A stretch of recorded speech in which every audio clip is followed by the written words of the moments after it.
When Shan-Lyn Ma first began pitching her online wedding site, Zola, she says 3 out of 4 investors turned her down. The one-stop wedding registration site didn't immediately resonate with most venture capitalists, a male-dominated field. Today, Zola has raised more than $140 million and has expanded its offerings to over 60,000 products and experiences. It even includes services beyond gift registry, including guest list management and website creation. She sat down with Bloomberg star Scarlet at the monthly Cornell Tech at Bloomberg event to tell us how she got there.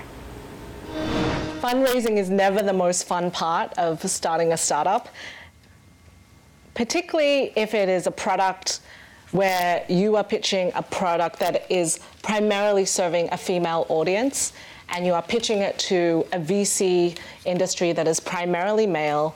They, for the most part, got married 15 to 20 years ago.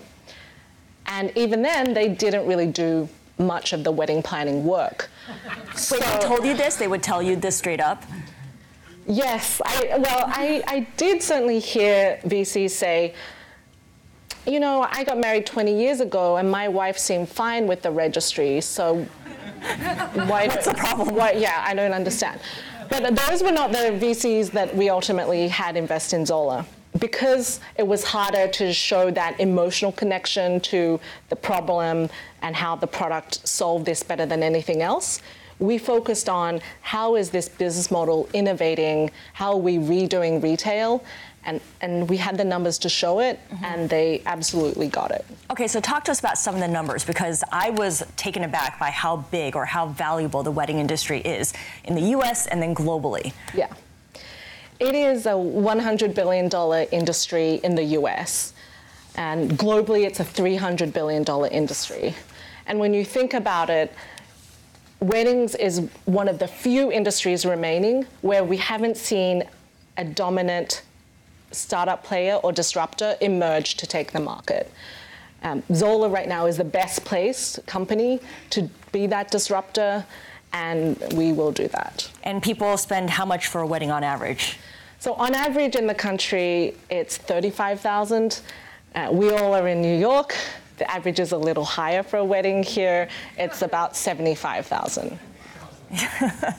And still climbing. All right. So when you talk to these VC guys who didn't quite get it and said, "Oh, but this wasn't a problem 20 years ago. My wife dealt with this, or my partner dealt with this," this becomes something that becomes problematic when you're a woman pitching a woman-centric concept.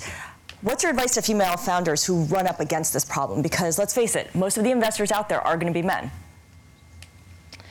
My number one piece of advice here is that it's never personal, so don't take it personally. Pitch, get the feedback, do your best, and keep going. And what I found is that in the early days, I would get very emotionally invested in every single no, when the reality is that there's so many other reasons why an investor might not invest in your company apart from you or the team or the idea.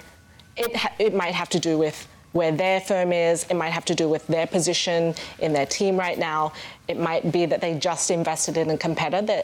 There's so many reasons. And so it's just a matter of how can you find, you really just need a few people who have a very shared vision and people that you think will be the right partners for your business. And that part of the equation is just as important as getting a term sheet. And when you have that, that is one of the best, most impactful things you can do for your business.